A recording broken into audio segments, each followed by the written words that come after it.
What if a scrappy college dropout, soldering circuits in a suburban garage, could ignite a technological firestorm that reshapes how humanity connects, creates, and dreams? In 1976, Steve Jobs, a 21-year-old with a restless mind and an audacious vision, partnered with engineering prodigy Steve Wozniak to launch Apple Computer from a cluttered garage in Los Altos, California. Their mission was radical: to democratize technology, placing the power of computing into the hands of everyday people, students, artists, and dreamers. Could two young outsiders, with little more than grit and a soldering iron, challenge the entrenched giants of the tech world and forge a legacy that would echo across generations? This is the story of Apple, a tale of relentless innovation, crushing setbacks, and triumphant reinvention. It's a saga that spans decades, from a humble circuit board to a $3 trillion empire. Driven by a man whose vision was as uncompromising as it was prophetic. Shared by Rise and Thrive stories, this journey is not just about a company, it's a blueprint for turning dreams into reality. Let's dive deep into the odyssey of Apple and Steve Jobs, analyzing the pivotal moments, the strategies, and the lessons that made it a global icon. Picture the scene, it's 1976. And the world is on the cusp of a technological shift. Mainframe computers, hulking machines costing millions, are locked away in corporate and university labs, accessible only to the elite. Personal computing is a fringe concept, a playground for hobbyists and geeks. In this unlikely setting, Steve Jobs, a former Reed College dropout with a penchant for Zen philosophy, and Steve Wozniak, a self-taught engineer with a knack for building gadgets from scratch, are tinkering in a garage. Their creation? The Apple I, a bare-bones circuit board with no case, keyboard, or monitor. It's a far cry from the sleek devices we associate with Apple today, but it's a spark that will ignite a revolution.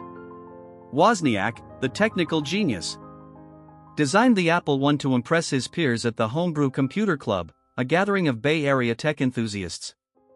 For him, it was a passion project. A chance to showcase his ability to pack computing power into a compact, affordable form. But Jobs saw something Wozniak didn't: a business opportunity. Where Wozniak saw a hobbyist's toy, Jobs envisioned a product that could reach beyond the club's niche audience. He wasn't just thinking about circuits, he was thinking about people, how technology could empower them to create, learn, and connect. To fund their venture, Jobs sold his Volkswagen van, and Wozniak parted with his prized HP calculators, raising $1,300. With this modest capital, they built 50 Apple I units, selling them for $500 each to the Byte Shop, a local computer store. The price tag translated to a retail cost of $666.66, a quirky figure that reflected their scrappy, unconventional approach. These sales netted a small profit, but more importantly, they validated Jobs' belief that there was a market for personal computers. Yet, the question loomed: could a garage startup, with no infrastructure or brand recognition, compete in an industry dominated by corporate giants like IBM, Hewlett-Packard, and Digital Equipment Corporation? Jobs' early genius lay in his ability to bridge technology and human aspiration. He wasn't an engineer, but he was a storyteller, a marketer, and a visionary who could sell not just a product but a dream. The Apple I, primitive as it was, planted the seed for a company that would challenge the status quo. But in a world where computing was synonymous with corporate power, could Apple's idealism find a foothold? By 1977, Jobs and Wozniak were ready to take a bolder leap. The Apple I had proven there was demand, but it was a niche product requiring technical know-how to assemble and use. To reach a broader audience, Apple needed a computer that was accessible, user-friendly, and visually appealing. Enter the Apple II, a machine that would not only redefine Apple but also birth the personal computer industry. The Apple II was a quantum leap forward. Unlike the Apple I, it was a complete system, featuring a keyboard, color graphics, sound, and a sleek plastic case that didn't look like a science experiment. Wozniak's engineering made it powerful, with expandable memory and slots for peripherals, appealing to both hobbyists and professionals. But Jobs' influence was equally critical. He insisted on a design that was inviting, not intimidating, a computer that could sit comfortably in a home or classroom, not just a lab. This focus on aesthetics, rare in an era of utilitarian tech, set Apple apart. Priced at $1.298 for the base model, the Apple II was expensive but accessible compared to mainframes. Its versatility made it a hit across diverse markets.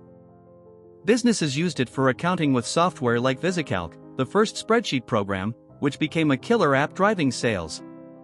Schools adopted it for education, introducing a generation to computing. Hobbyists loved its expandability, tinkering with hardware and software to push its limits. By 1993, over 6 million Apple II units had been sold, generating billions in revenue and establishing Apple as a serious player. The Apple II's success wasn't just about the product, it was about timing and strategy. The late 1970s saw a cultural shift toward individualism and empowerment, with people eager to break free from centralized systems. The personal computer, epitomized by the Apple II, became a symbol of that liberation. Jobs capitalized on this, positioning Apple as the brand for creative, forward-thinking individuals. The company's early marketing, though rudimentary, emphasized freedom and possibility, themes that would define Apple's identity. But success brought challenges. Competitors like Commodore and Tandy entered the market with cheaper alternatives, while IBM, the undisputed king of computing, was preparing its own PC. Apple's rapid growth also strained its operations. Jobs, Wozniak, and their small team were no longer just hobbyists. They were running a multi-million-dollar company. Could Apple scale its vision without losing its soul, or would it be outmaneuvered by rivals with deeper pockets and broader reach? In December 1980, Apple went public in one of the most successful IPOs of its time, raising $110 million and valuing the company at $1.8 billion. At 25, Jobs became a multi-millionaire, and Apple's meteoric rise made headlines. But wealth and fame exposed cracks in the company's foundation. Rapid expansion brought chaos, and Apple's next products revealed the perils of ambition unchecked by discipline. The Apple III, launched in 1980, was meant to target businesses but was rushed to market. Priced at $4,340 to $7,800. It suffered from overheating issues due to Jobs' insistence on a fanless design for aesthetic reasons. Customers returned units in droves, and the Apple III became a costly embarrassment, selling only 65,000 units against a projected 1 million. The Lisa, introduced in 1983, was more ambitious, featuring a graphical user interface (GUI) inspired by Xerox PARC's innovations. With a mouse, windows, and icons, it was a glimpse of the future, but at $9,995, it was prohibitively expensive. Only 100,000 units sold, far below expectations. These failures strained Apple's finances and highlighted Jobs' limitations as a leader. His perfectionism and mercurial temper alienated colleagues, creating a divisive culture. To bring stability, Apple hired John Sculley, a PepsiCo executive, as CEO in 1983. Jobs famously lured Sculley with the question, "Do you want to sell sugared water for the rest of your life? Or do you want to come with me and change the world?" Sculley's corporate experience was meant to complement Jobs' vision, but their partnership soon soured. In 1984, Apple launched the Macintosh, a $2,495 computer that brought the Lisa's GUI to a wider audience. Marketed with the iconic 1984 Super Bowl ad directed by Ridley Scott, the Mac positioned Apple as a rebel against IBM's corporate dominance. Its intuitive interface and compact design were revolutionary, but slow performance and a lack of software limited its early sales. The Mac's potential was undeniable, but it wasn't the immediate savior Apple needed. By 1985, tensions between Jobs and Sculley reached a breaking point. Jobs' erratic leadership and focus on the Mac clashed with Sculley's push for profitability. In a boardroom showdown, Apple's directors sided with Sculley, stripping Jobs of operational control. At 30, Jobs resigned, humiliated and exiled from the company he co-founded. The tech world buzzed with speculation. Was Jobs a visionary whose time had passed, or could he rise from this crushing defeat? Jobs' ousting could have broken him, but instead, it forged a more resilient, versatile leader. In 1985, he founded Next, a company focused on building high-end workstations for education and research. Next's computers, with their sleek black design and advanced operating system, were technologically groundbreaking but prohibitively expensive, starting at $6,500. Sales were dismal, only 50,000 units sold over a decade, but Next software, including its object-oriented operating system, would prove pivotal. In 1986, Jobs made a seemingly unrelated move, acquiring Pixar, a struggling animation division from Lucasfilm, for $10 million. At the time, Pixar was a hardware company with a sideline in animation.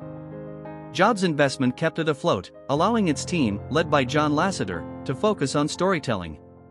In 1995, Pixar released Toy Story, the world's first fully computer-animated feature film, grossing $361 million worldwide.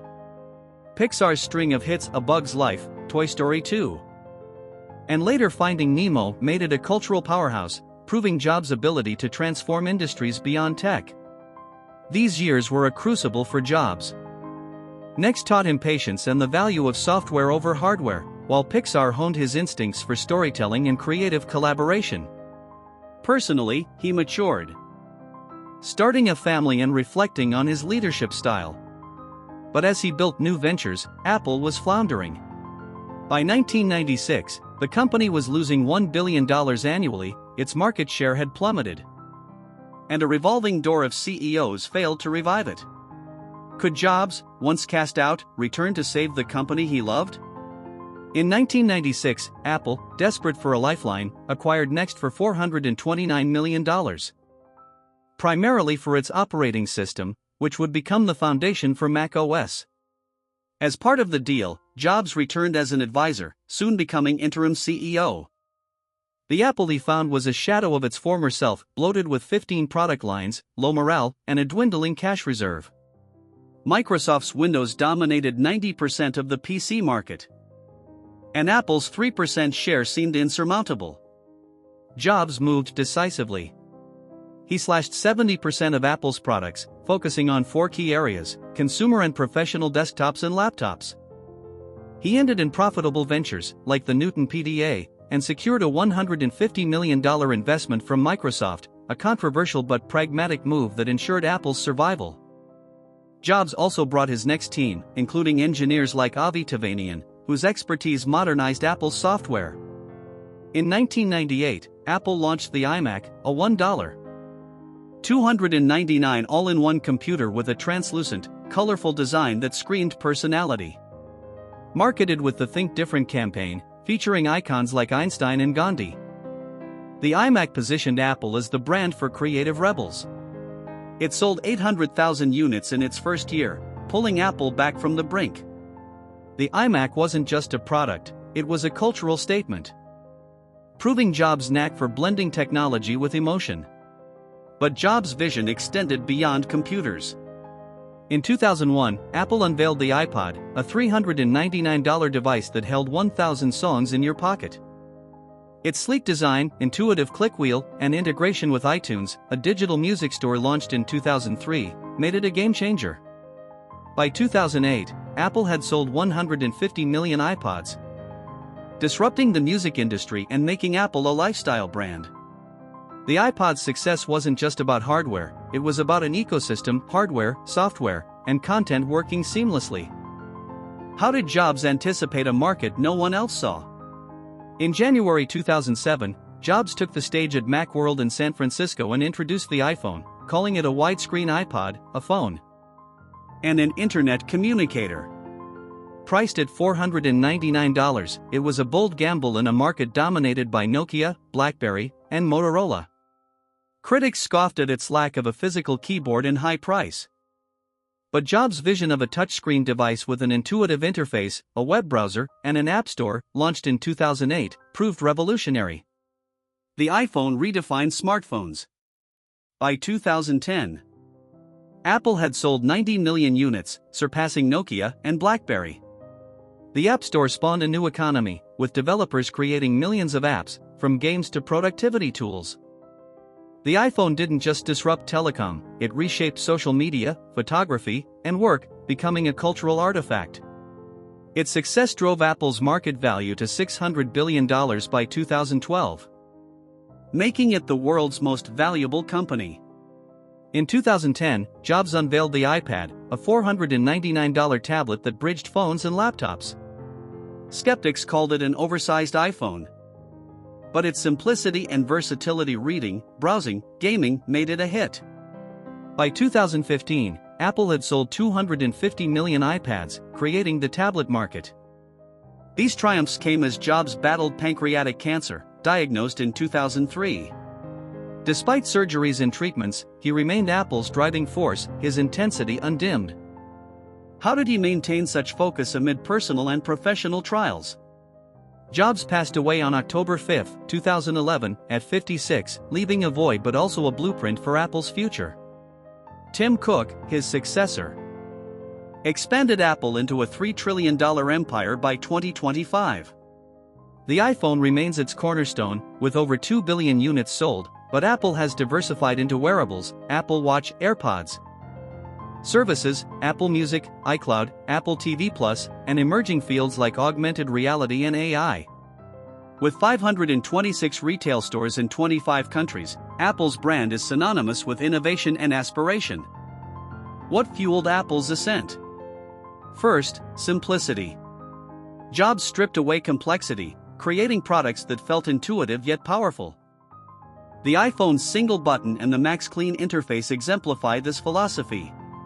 Second, resilience. Jobs' exile and return show that setbacks can be springboards. Third, storytelling. Apple's marketing, from 1984 to Think Different, sold not just products but a mindset of creativity and rebellion. Finally, ecosystems. The synergy of hardware, software, and services, like iTunes and the App Store, lock users into Apple's universe, fostering loyalty. Apple's journey reveals universal lessons. Vision matters more than resources. Jobs started with $1. 300 and a garage.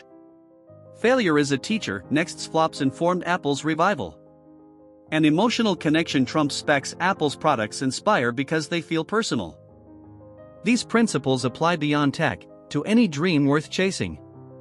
From a tinkerer's garage to a global revolution, Steve Jobs and Apple transformed the world with a vision that technology could be beautiful, empowering, and human. Their story, shared by Rise and Thrive Stories, is a testament to what's possible when passion meets perseverance. So, what's your garage moment? What idea burns inside you? Don't wait for permission or perfection, take the first step today.